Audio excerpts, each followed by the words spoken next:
fois au rendez-vous pour notre émission Burkina Livre. Bonsoir et bienvenue chers téléspectateurs de YJC TV. Nos consultants sont également au rendez-vous pour des analyses sur le sujet de ce jour qui concerne notamment la lutte contre le terrorisme au Burkina Faso. Ce sera une sorte de bilan des actions menées au cours de l'année 2024. Yannick Okwame, bonsoir. Bonsoir Marguerite, bonsoir à nos très chers téléspectateurs et c'est toujours un plaisir d'être avec vous. Voilà, bienvenue. Et Amen Singla, bonsoir. Bonsoir Marguerite, comment tu vas? Je vais bien, bienvenue. Merci bien. Nous sommes en fin d'année. L'évidence, c'est que le président du Faso, le capitaine Ibrahim Traoré, est déterminé à éradiquer le terrorisme dans son pays. Dans ce cas, il déploie des moyens conséquents avec le soutien de ses compatriotes. Si nous prenons par exemple le plan d'équipement militaire, Yannick, qu'est-ce qu'on peut retenir des actions ou bien des efforts menés au cours de l'année 2024 qui tirent à sa fin? Alors, merci Marguerite. Tu sais, l'année 2024 au Burkina Faso est l'année où la lutte contre le terrorisme est arrivée à son, je peux dire, à son critical point, à son niveau le plus élevé, le plus intense, puisque les 12 premiers mois qui ont suivi la prise de pouvoir du capitaine Ibrahim Traoré, le président du Faso actuel les a passés à poser des bases qu'il faut afin de mieux implémenter sa politique de développement et surtout sa politique de lutte contre l'insécurité au Burkina Faso. Alors, dans un premier temps, il a pris le temps d'écouter et de comprendre son peuple ainsi que ses aspirations.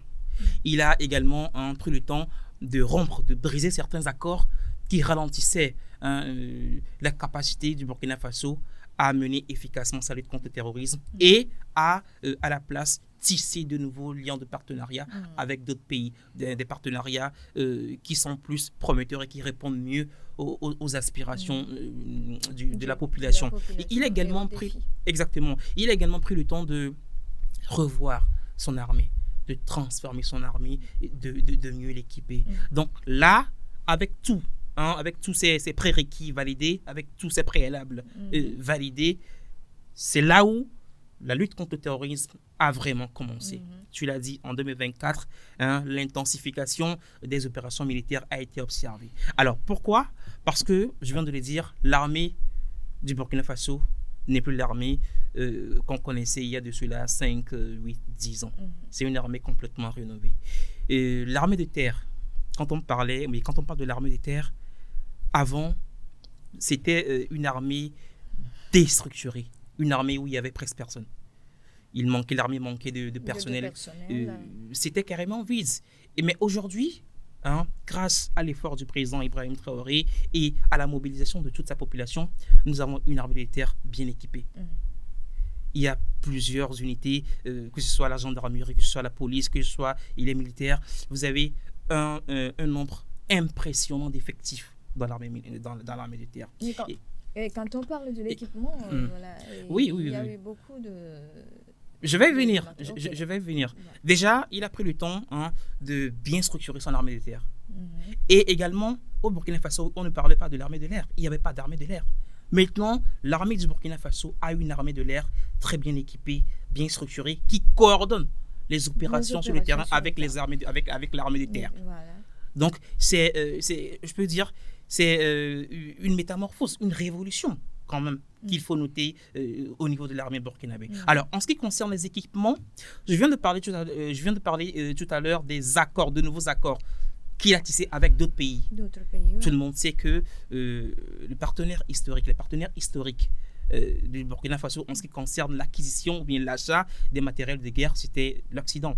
La France, l'Angleterre, la Grande-Bretagne, les États-Unis et tout. Et ce n'était pas ça. Mais ce n'était pas ça. Mais je ne vois pas dans quel monde où tu veux lutter efficacement contre le terrorisme. Tu vas acheter des armes. Alors, tu demandes à ton fournisseur que c'est ce type d'armes-là dont tu as besoin pour mener efficacement la guerre que tu mènes contre le terrorisme. Alors, ils te disent non, telle arme, on ne peut pas te le procurer, telle arme est censurée, mais c'est avec mon argent que je viens chez toi payer les armes. Donc voilà, c'est pourquoi je viens de parler je viens de dire que le capitaine Ibrahim Traoré a rompu certaines alliances. Ça là, ce n'est plus d'actualité. Ouais. Alors, les nouveaux partenaires qu'il a maintenant lui permettent d'acquérir de véritables armes de guerre. Voilà. Donc, grâce à ça, l'armée du Burkina Faso a maintenant des blindés, des chars, des conteneurs jets, des matériels logistiques capables de soutenir la lutte contre le terrorisme. Vous avez des munitions qu'on ne peut pas compter. Vous avez, l'armée est carrément une armée nouvelle, parée à toute éventualité, capable d'affronter les terroristes. Et il faut noter que le Burkina Faso a dépensé des milliards, plus de 500 milliards, voire 600 milliards de francs CFA. Exactement, pour acquérir des armes, des matériels de guerre pour mener efficacement la lutte contre le terrorisme. Et les résultats que nous voyons sur le terrain le prouvent si bien. Voilà. Et amener Segla, une armée plus puissante, c'est l'équipement qui en parle. Oui, merci Marguerite. Ce serait vraiment prétentieux de faire un bilan exhaustif en matière d'armement au Burkina Faso. Et sur ce plateau, nous allons essayer de regrouper un peu les choses pour caricaturer ce qui se passe au Burkina Faso en matière, sur le plan militaire, en ce qui concerne la lutte contre le terrorisme. Dans ce premier temps, nous allons parler de la manière, la politique mise en place pour l'acquisition de ces matériels. Vous vous en souvenez que déjà janvier 2024, le capitaine Ibrahim Traoré, dès sa première sortie, il a parlé de la mise en place d'un fonds avec la contribution de tous les Burkinabés, que tu sois dans le secteur administratif ou bien que tu sois employé dans le privé, tout le monde doit participer à l'effort de guerre. Et il y a des voilà. Et tout le monde a participé. Et c'est grâce à ce fonds que le capitaine Ibrahim Traoré a pu rééquiper l'armée. Je tiens à faire cette précision. Le président burkinabé ne s'est pas endetté pour faire l'acquisition de tout matériel. Ce que Yannick vient de mentionner tout à l'heure. Aujourd'hui, on peut parler des hélicoptères de guerre, ce qui n'existait pas avant dans l'armée burkinabé. On parlait des aéronefs, c'est-à-dire aujourd'hui, sur le champ de bataille, il y a une équipe, une armée de l'air qui surveille les zones rouges. Okay. C'est-à-dire, avant, comment les terroristes procédaient? C'est-à-dire, ils occupent une zone, quand ils voient que les militaires s'avancent, ils placent des mines un peu partout, et puis bon, avec des matériels archaïques et tout ça là, ils rentrent dans le zone. Et ça fait que il y avait beaucoup de morts. Aujourd'hui, le capitaine Ibrahim Traoré a armé tellement les FDS et les VDP de telle en sorte qu'il y a une coordination même de la zone. Quand il y a intervention dans une zone, parce que les gens ne s'aventurent pas comme ça, il y a une zone de surveillance. En fait, il y a un aéronef qui surveille la zone. D'abord, avant même que les unités terrestres n'avancent. Donc, tout ça là a fait que l'armée burkinabé est devenue une autre armée dans 2 ans que le capitaine Ibrahim Traoré a fait au pouvoir. Ça, c'est le premier point. Deuxième point, nous pouvons parler aussi des drones. Et les drones que moi-même j'appelle le cauchemar des terroristes. C'est-à-dire aujourd'hui, avec les drones, une fois que les terroristes sont ciblés, vous allez voir qu'il y a une frappe chirurgicale qui les neutralise. C'est ce qui les neutralise complètement. C'est ce qui limite même les dégâts collatéraux. Parce que avant, quand il y a une zone occupée par les terroristes, avec le déploiement de l'armée de terre et tout ça là, les balles fusent un peu partout. Et puis bon, s'il y a les civils dans la zone, et il y a aussi ces dégâts-là. Donc, avec les drones aujourd'hui qui surveillent l'endroit et les frappes qui suivent après, ça fait que le combat même a changé de forme. Donc, on peut parler de ça. Et aussi, nous pouvons évoquer aussi le côté même de l'organisation. C'est-à-dire, quand je parle de l'organisation, la coordination même des missions sur le terrain. C'est-à-dire, avec le renforcement de moyens de communication, d'abord, le niveau de renseignement et aussi le moyen de communication fait que tout se passe très vite avec les numéros mis en place pour informer les autorités en temps réel sur le mouvement des terroristes. Ça fait que le combat même a changé de camp. C'était la peur a changé de camp. Avant, les terroristes peuvent occuper une zone pendant 2-3 jours, avant même que... Sans être inquiété. Sans être inquiété. Mais aujourd'hui, ce sont des attaques sporadiques. Il vient, il frappe et puis bon, il disparaît. Il frappe et puis il disparaît. Même avec l'acquisition de ces matériels, a fait que l'armée n'est pas dans cette posture de riposte. Mais l'armée est dans l'offensive. Dans l'offensive, voilà. Dans l'offensive, j'allais dire. C'est-à-dire, ils cherchent maintenant les terroristes. Les terroristes sont traqués un peu partout. Jusqu'à leur cachette. Voilà. Donc, ils sont traqués un peu partout. L'autre fois, le Premier ministre à l'Assemblée a fait le bilan par rapport à l'occupation là où l'État exerce et son autorité sur le territoire. Il a parlé de 70%. C'est-à-dire 70% est totalement en sécurité. Maintenant, plus de 70%. Donc, les 30% restants, ça ne veut pas dire que les terroristes restent parce que ce sont des zones où ça flotte, quoi. Vous voyez, il y a encore quelques velléités d'attaque et tout ça là. Sinon, ce n'est pas parce que les 30% là, l'État ne contrôle pas ces zones. C'est parce qu'il y a encore certaines attaques à ces endroits-là. Et Yannick, il faut noter pour compléter ce qu'il a dit.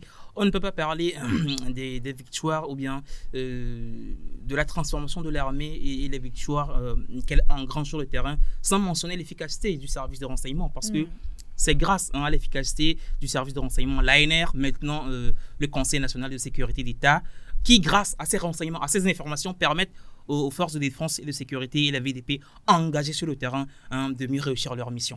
Et autant d'équipements, d'équipements sans endettement, et c'est une bonne chose. C'est une bonne chose. Amena a bien fait d'avoir souligné ça. Vous savez, beaucoup croient que le Burkina Faso est en train de s'endetter pour acquérir des matériels de guerre, des matériels militaires. C'est faux. C'est grâce au fonds de soutien patriotique mis en place par le président Ibrahim Traoré et les bénéfices réalisés par l'économie burkinabé qui permettent d'avoir ces matériels de guerre-là. Et c'est une bonne chose. C'est ce qui ne se faisait pas avant. Voilà. Ça ne se faisait pas avant. Enfin, Yannick a dit quelque chose tout à l'heure. Il va falloir que nous revenons là-dessus. Et avant même la prise du pouvoir du capitaine Ibrahim Traoré, vous allez remarquer que l'acquisition même de certaines armes n'est pas permise. Ah ouais. En fait, cette acquisition n'est pas permise. Vous allez remarquer que avec le partenaire traditionnel comme la France, avant de passer une commande en ce qui concerne l'armement, tu dois passer par la France. Tu dois passer par la France. Et quand tu fais cette demande-là, il dit non, mais vous allez faire quoi avec ça? Non, attendez, nous-mêmes, nous en voilà. Non, il ne dit pas que ce n'est pas autorisé. Nous en occupons, laissez ça. On contrôle la situation. C'est ce qui a fait que l'armée burkinabé a été complètement défigurée. C'est-à-dire, il n'hésitait pas de l'armée, quoi. C'est-à-dire, comment est-ce qu'une armée d'un pays peut avoir, qui fait face, je précise bien, qui fait face à une situation d'insécurité comme le terrorisme, n'a pas d'armes pour aller sur le champ de bataille.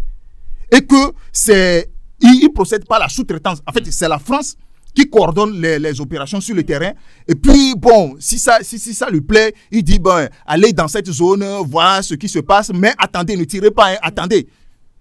C'est comme ça les choses se faisaient. Donc, quand le capitaine Ibrahim Traoré a pris le pouvoir, mais il a rompu l'accord là, et puis bon, il a tissé d'autres partenariats avec d'autres pays, comme la Russie, la Chine, la Turquie. Ouais. Oui, mais paraît-il que la France continue d'empêcher d'autres pays à fournir de mais on s'en fout de ce qu'elle est en train de faire comme manigance dans l'ombre et tout ça là. Aujourd'hui, du moment où l'armée ou bien l'État burkinabé arrive à acheter les armes qu'il veut avec son propre argent, pas au crédit, déjà ça va et puis l'opération se passe normalement, c'est le plus important. L'opération se passe normalement, les conditions ont été créées. C'est en cette année également que le président a invité à des opérations plus intenses et à se préparer pour une guerre de décolonisation. Yannick, tu penses qu'il a raison?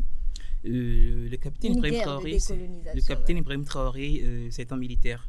Il sait que la bataille, mais la lutte contre le terrorisme, la guerre contre le terrorisme, est une guerre qui n'est pas gagnée d'avance.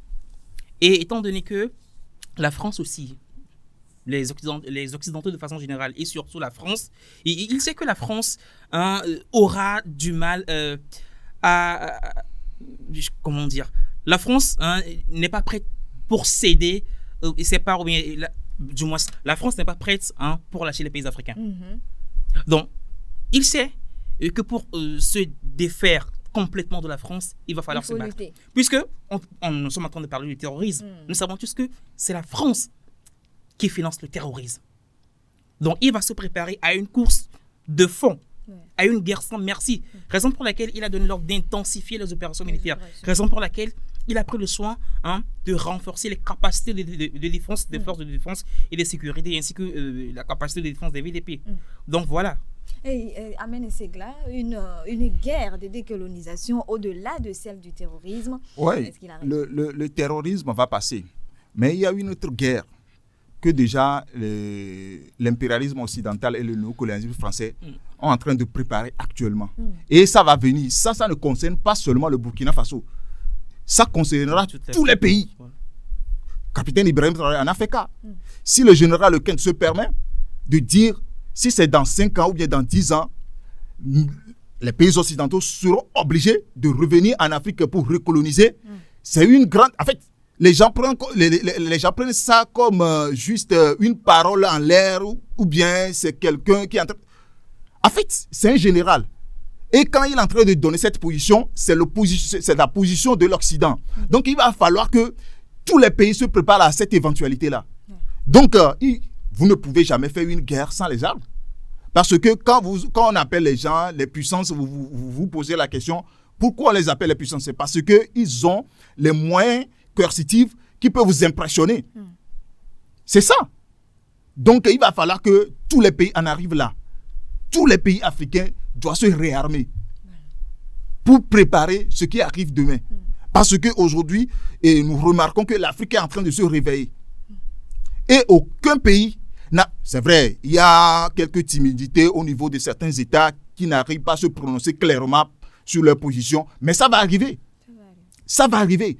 Donc, il va falloir que chaque pays se prépare à ça, à cette éventualité-là. Voilà, Yannick, nous revenons sur la lutte contre le terrorisme au Burkina Faso. Aujourd'hui, beaucoup de résultats ont été enregistrés. Oui, Marguerite, il serait malsain de dire qu'il n'y a pas eu d'avancée, il n'y a pas eu de résultats significatifs dans la lutte contre le terrorisme au Burkina Faso. Vous savez, il y a un discours, le discours que le président Ibrahim Traoré a tenu dès sa prise de position. Ce discours est en train d'être interprété à tort et à travers. Il a dit quoi? Qu'en 6 mois, il mettrait fin au terrorisme. Et ça, beaucoup de médias, beaucoup de journalistes, beaucoup d'intellectuels, beaucoup de politiciens.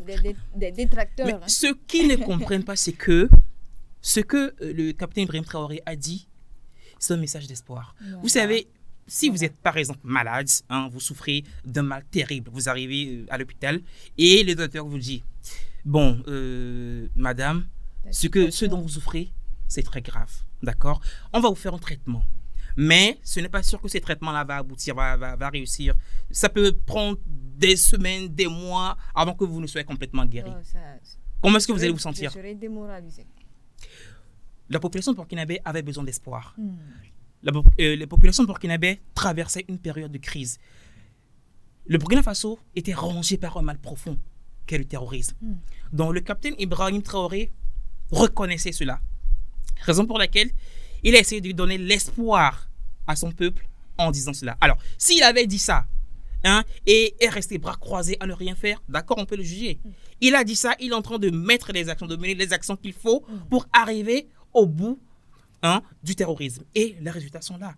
Et pas plus tard que le 11 décembre passé, les forces de défense et de sécurité ont engrangé une victoire sanglante sur les terroristes dans la région de la boucle du Mouroun. Plus de 102 terroristes ont été neutralisés, des matériels de guerre saisis. Donc tout cela montre que les forces de défense et de sécurité, l'armée burkinabé est en train de gagner du terrain. Le président, le premier ministre Jean-Emmanuel Ouedraogo l'a dit dans sa politique, dans sa déclaration de politique générale, que plus de 70% de la population plus précisément 70,59% de la population, qui était contrôlée par les terroristes, sont maintenant du repris. territoire. Voilà, du 70% du territoire. 70% du territoire Ouais. ont été repris par l'armée burkinabé. Et des milliers, plus d'1 million de déplacés internes qui avaient fui les zones de conflit commencent par regagner leur territoire et vaquer à leurs occupations. Et tout cela sont des résultats qui sont félicités.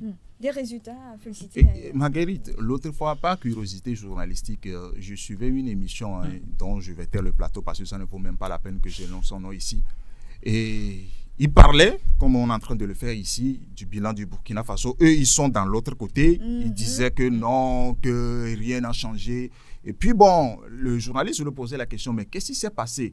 Il parlait seulement de l'attaque de Bassalgo. Ça y est, c'est ça seulement. Non. Mais nous avons dit sur ce plateau, et nous continuerons toujours pas le dire, tout le monde, nous savons tous ce qui s'est passé à Bassalgo.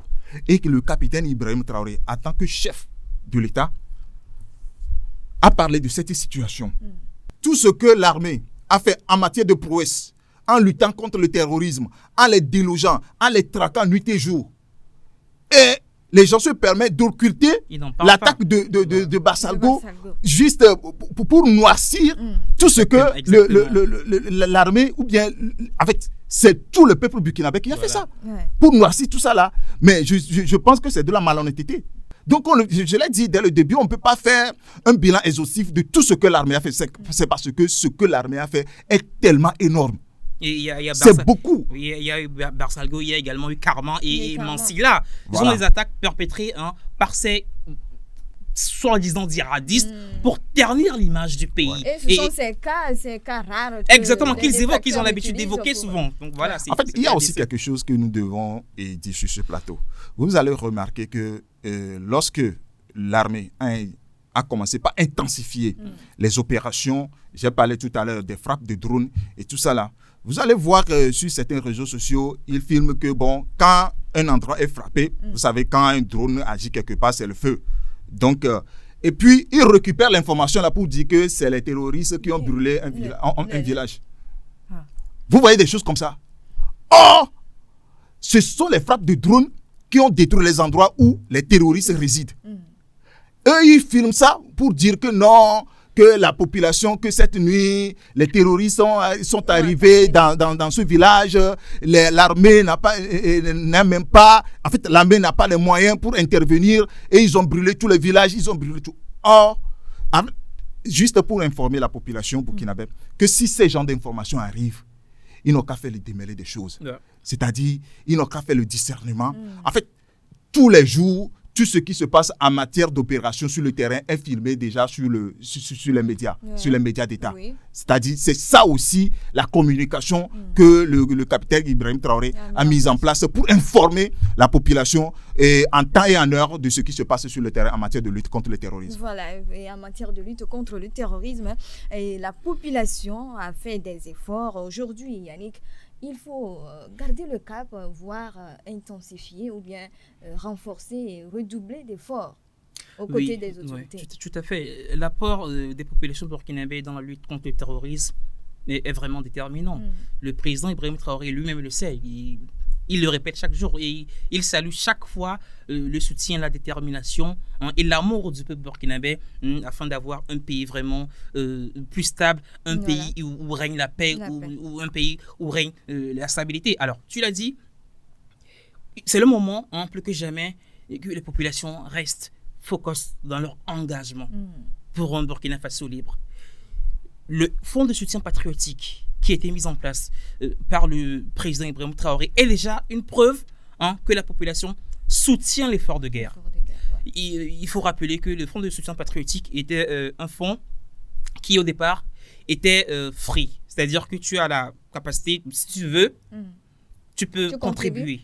Mais arrivé un moment où la guerre est devenue plus intense, le capitaine Ibrahim Traoré a pensé qu'il faille rendre ça un peu obligatoire, c'est-à-dire prélever certaines petites taxes sur les produits et sur les services afin que la gagnance soit plus conséquente pour une guerre beaucoup plus efficace. Donc déjà, c'est la résilience de la population qu'il faut souligner, qu'il faut remercier. Et nous encourageons les populations burkinabées de rester dans cette dynamique-là, qu'ils ne baissent pas les bras, que la victoire totale est proche. Prochain. Alors, pour qu'un gouvernement soit suivi par sa population, il faut mettre en place une cellule de communication qui exprime les réels besoins de l'État. Et c'est ce que le capitaine Ibrahim a fait. C'est-à-dire, il a exprimé tout ce dont l'État a besoin pour faire face, pour mener à bien la lutte contre le terrorisme. Et voilà, ça fait partie des préalables que je viens de noter. Voilà. Donc, le peuple a compris l'enjeu. Et il a accepté. Parce que un peuple qui a vécu beaucoup de temps dans une situation d'insécurité, c'est difficile. Parce que quand il y a l'insécurité dans un pays, il y a l'économie qui en participe. Donc, du moment où le peuple a accepté de faire encore ce sacrifice-là, ben, c'est quelque chose à saluer. C'est quelque chose à saluer. C'est là nous parlons même de la résilience du peuple burkinabé. Parce que quand vous avez un leader devant vous, quelqu'un qui aspire à votre souveraineté, quelqu'un qui incarne votre lendemain, mais on n'a pas le choix de l'accompagner. C'est-à-dire, c'est automatique, quoi. Et aujourd'hui, il faut maintenir le cap. Oui, on doit maintenir le cap, c'est vrai. Redoubler d'efforts. Oui, je viens de le dire tout à l'heure. C'est-à-dire, ce qui est devant, ce que nous voyons aujourd'hui, demain, ça va corser. Donc, il va falloir que nous préparons à toutes les conséquences. Et déjà, au niveau de l'État, je ne pense pas ce qui va se décider parce que le capitaine Ibrahim Traoré, dès janvier 2024, il a parlé d'un an du prélèvement. Je ne sais pas si ça va encore, il va continuer, mais peu importe la situation, je pense que le peuple burkinabé sera prêt pour l'accompagner. Ouais, il sera prêt, Yannick. Je pense que nous tendons vers la fin de cette émission. Il faut toujours encourager ces forces de défense et de sécurité engagées au front. Oui, les forces de défense et de sécurité, il faut qu'ils restent focus dans leur engagement. Il faut qu'ils gardent le cap et la victoire est proche. Tu sais, ce que nous sommes en train de raconter ici, ce n'est pas que nous sommes en train de faire l'exploit d'un président. Tu sais, le capitaine Ibrahim Traoré, en tant que patriote, en tant que burkinabé, ne fait que faire son travail de patriote. Il ne fait que faire son travail de président de la République burkinabé. Alors, on n'a pas besoin d'en parler. Par exemple, Amen, si tu fais le ménage dans ta propre maison, est-ce que tu es obligé de dire que non, je fais le ménage? Est-ce qu'il y a de quoi se glorifier de cela? Non, tu ne fais que faire ton travail. Mais nous devons parler également, et le capitaine Ibrahim Traoré est en train de faire le ménage chez lui au Burkina Faso en ce qui concerne la lutte contre le terrorisme. Alors, il faut qu'on en parle. Pourquoi? Pour faire comprendre aux sceptiques qui ne croyaient pas que le Burkina Faso était capable d'assumer à lui tout seul sa propre défense, voit que les résultats que les résultats qui sont en train d'être enregistrés sont réels. Qu'il est temps qu'il change de camp. Et nous en parlons également pourquoi pour montrer aux panafricanistes, à ceux au contraire qui ont cru en la capacité du Burkina Faso d'assumer sa propre sécurité, sa propre défense, qu'ils sachent qu'ils ont fait le bon choix et qu'ils sachent que leur espérance, leur foi est en train d'être payée. Voilà. Amen Segla, il faut encourager. Voilà. Dans la vie d'un pays, il y a certaines personnes qui font délibérément le choix d'être au mauvais côté de l'histoire. Et nous ne nous adressons pas à eux. Nous parlons au peuple qui veut accompagner leurs États ou bien leurs autorités à acquérir la souveraineté tant rêvée par tous les pays africains. À relever d'autres défis. Voilà, et c'est ce que le peuple burkinabé est en train de faire aujourd'hui. Et il est important de rester résilient et déterminé pour plus d'actions contre les ennemis. Et ceci permettra de se lancer véritablement et définitivement sur la voie de l'émergence et de la prospérité. Merci Amen Segla. Merci Marguerite. Merci à toi également. Merci, c'est un plaisir toujours. Merci à vous également, chers téléspectateurs, pour votre attention. Nous vous souhaitons d'ores et déjà une fructueuse année 2025. Restez toujours des nôtres.